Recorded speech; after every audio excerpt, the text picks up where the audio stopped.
Hey, how you doing? Hope you're doing mighty fine. Well, you're looking beautiful. I'm doing amazing. And honestly, this has just been a long time coming.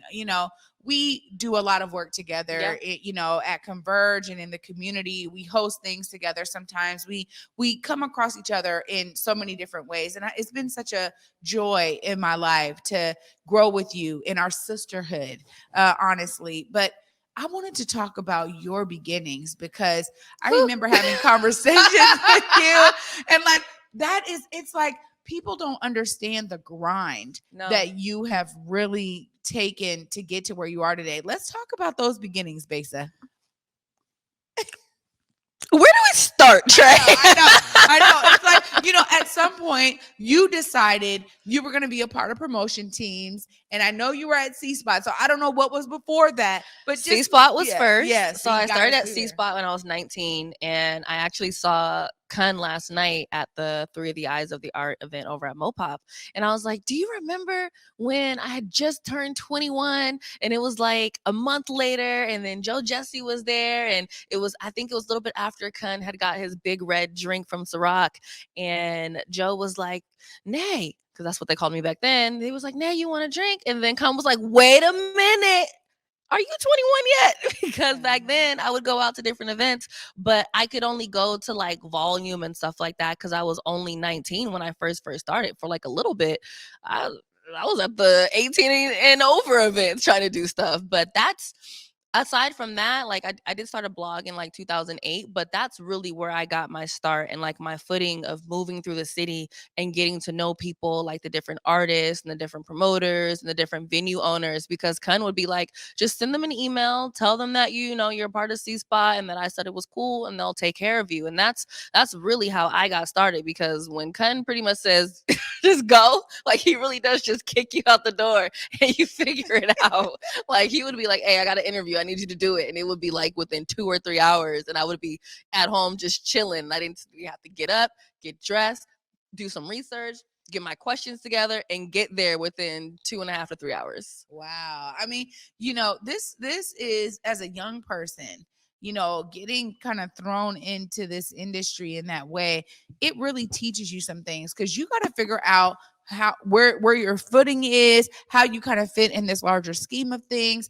And at that point, you're just like in the mix, just trying to do what you're there to do. I just got here. Yeah, right. You're just trying to do what you're there to do. But then at some point too, you start really kind of doing you. Yeah. And I want to hear about that transition too, because you go from, promotion teams and getting thrown into these interviews to then you realizing, wait a minute, like I'm really enjoying this. I want to take this to another level. Tell us about that transition. Yeah. So, basically I was in like a literal, like a physically and mentally abusive relationship. And so I was in Florida and I came back. I called my cousin. I was like, girl, I ain't got no money. Can you please fly me back? This dude just got locked up. Get me out of here. So she bought me a ticket, flew me back. And I came back to stay with my aunt, and I didn't have no money. I didn't have no job. Like, it was a new start. So I had to figure out what I was going to do. And when I had first started blogging in 2008, I wanted to work at Cube. I didn't know what I wanted to do, didn't know how it was going to happen, but I wanted to work at Cube. So I did what I always tell people to do, which to me is common sense. I'm on the website. Look, scroll to the bottom. Jobs, applied, got on the street team, as you were mentioning. My first shift was at, the Cube 93.3 Haunted House with Eric Powers. Post Malone was there that day. And Post Malone didn't even have any tattoos on his face at that time, okay? Not a sick. He was clean-faced, long-haired, Posty, wasn't rolling around the stage at that time, okay? Right.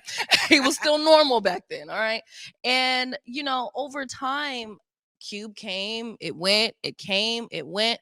So within that time, I honestly I wasn't able to learn anything radio-wise.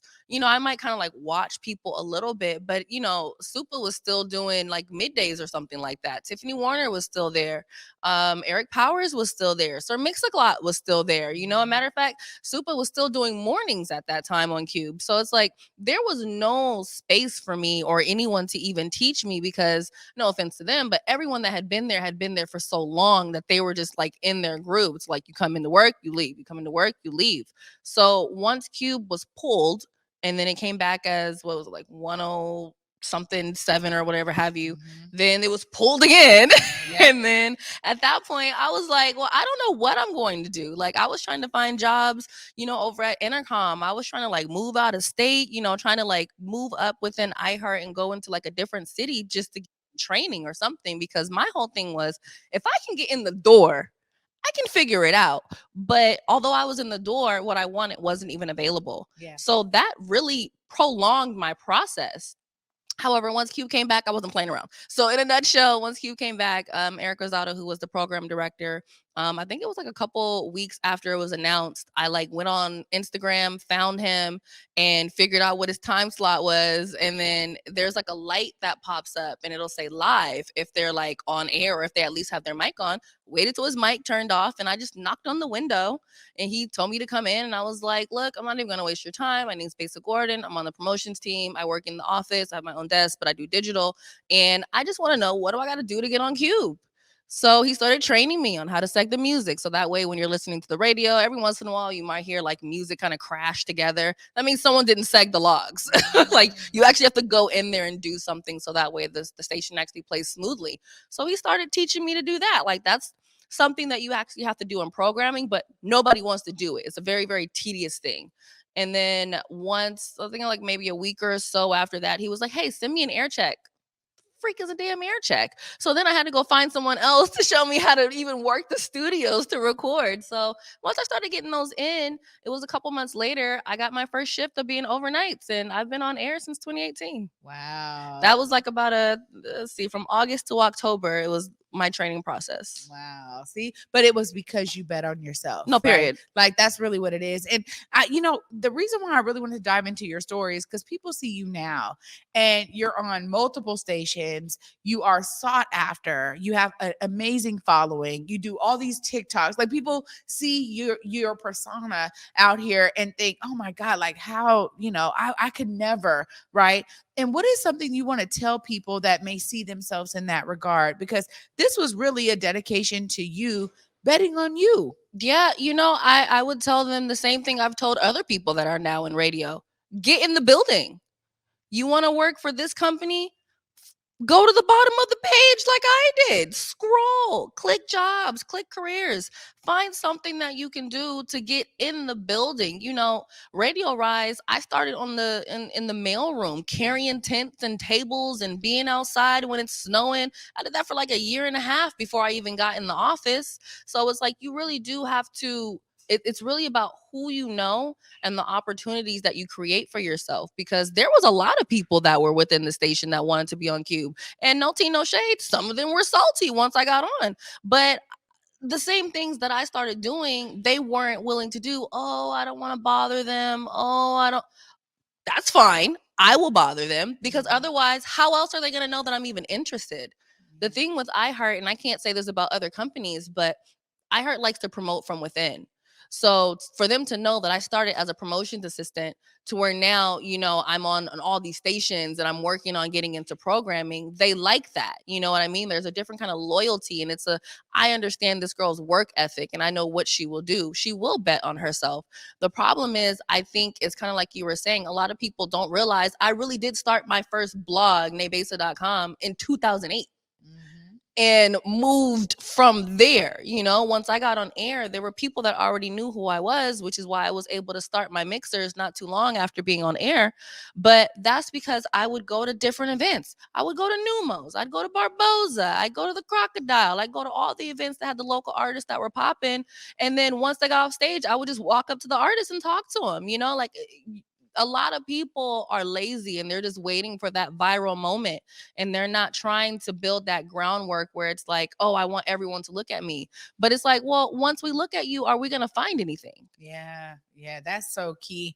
I've said the same thing here on this platform, that this is, I knew at a young age, okay, I want to do TV, I want to do film, I want to do video, I want to do theater. I got something within me when I saw Lisa Loud, Felicia V. Loud in Roll of Thunder, Hear My Cry in the 5th grade. And I heard an ad when I was 9. So that was like a couple years before 5th grade, where I was like, I want to do that. I want to get the training from the ad. A couple years later, I see her on on the stage in theater, and I'm like, oh my God, she's singing, she's acting, she's the one of the lead roles in this amazing play. And I just saw myself in her, right?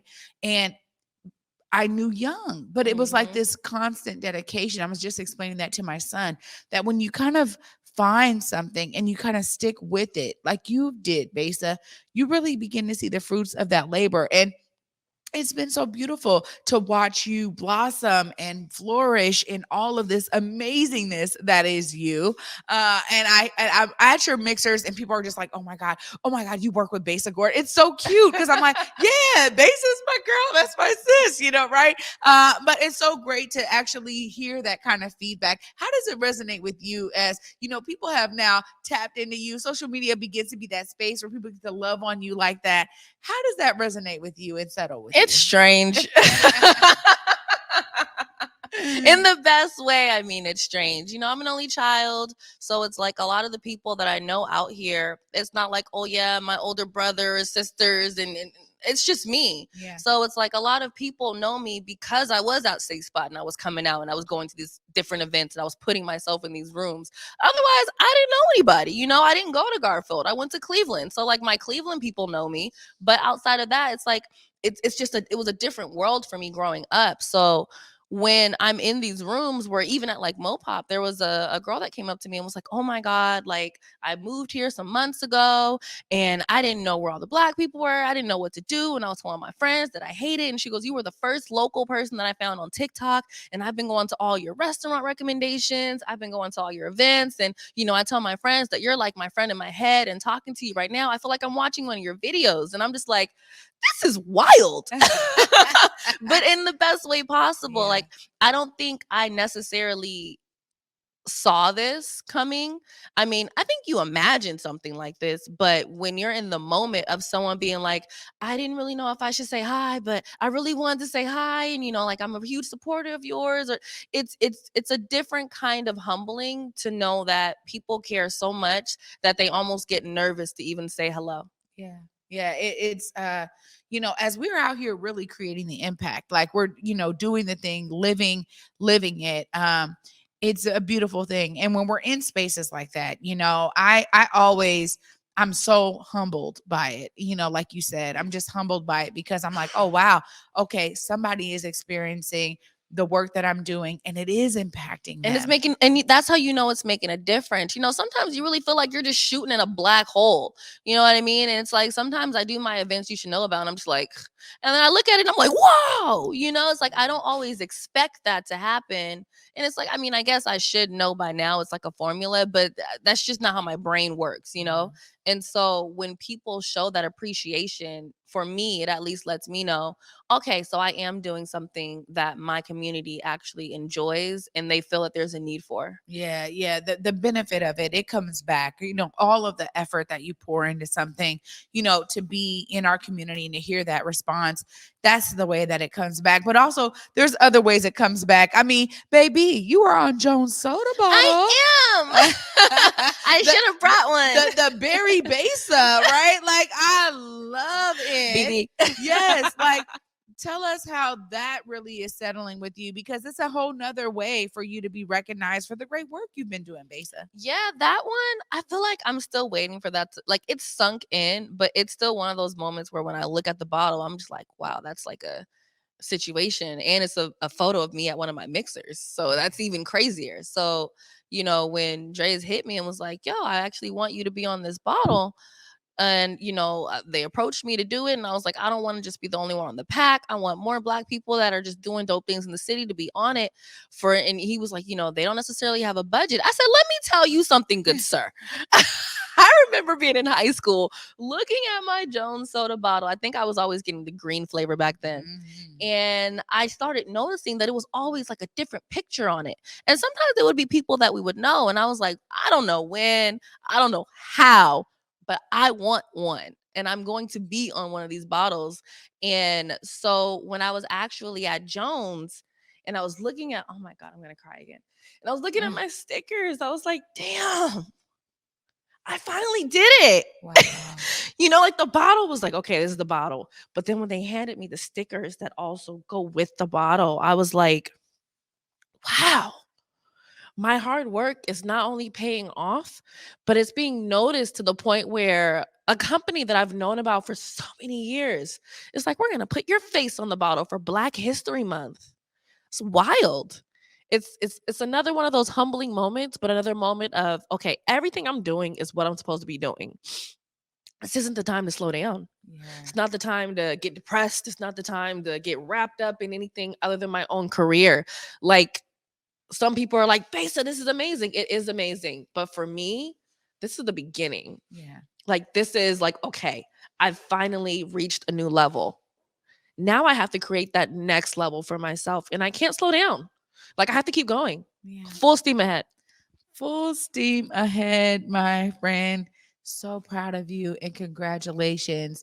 The Rewind with Besa is fire. The work you do on the radio is fire. Your mixers are fire. You are on fire, literally. And now you are on Jones Soda. I love hearing that story of how you knew when you were younger you were one day going to be on there. And that's the dedication that it takes. And you have been tireless.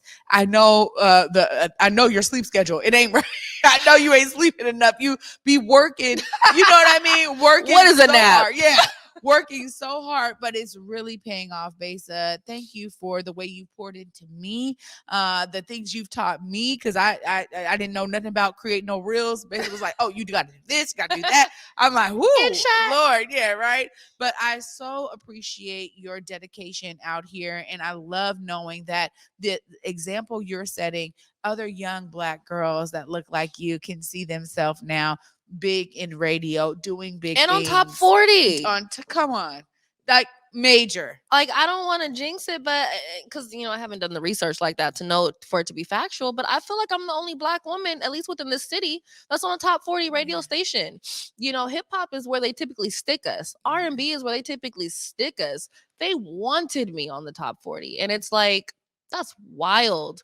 But also, that's amazing for the little Black girl that likes Katy Perry and Miley Cyrus, and all her friends are like, you're weird. Yeah. I just like what I like. You know what I mean? It's like, you know what? Well, Besa's over here. So obviously it's not that strange. There you go. There you go. Set the tone. Set the tone. Of course, for those who may not already be following you, I got to give you time to look right there in that camera closest to me. How do they connect with you? How do they listen to you on the radio? Give them all the deets, Besa. Oh my goodness. So social media is mad easy for me. I did a real good job of making sure that I grabbed Besa Gordon before anybody else did. Okay. So you can go on Twitter, Instagram, YouTube, TikTok, Facebook, type in Besa Gordon. I will pop right up. Locally, shoot, if you're in Seattle, hits 106.1 Monday through Friday, 7 p.m. to midnight, and on Sundays, 12 to 3. If you're in Portland, you can now actually hear me in Portland from 3 to 7 on Saturdays. And then, of course, I'm also on the weekends in Fresno, Sacramento, and Austin, Texas. Wow. And then Rewind with Besa, child, my schedule is jacked up, but the episodes come out. So just follow me for the next one sometime this week. If it's not already out, I haven't necessarily decided, but sometime this week I'm going to be dropping my interview with Sean Kemp. So stay tuned for that. There you go. Oh, Besa, congratulations for all the work, sis. Keep it going for all of us. Love being in connection with you. You my good sis, girl. You're my good sis too, bitch. Love you. Oh my goodness, y'all. I get to wrap up this.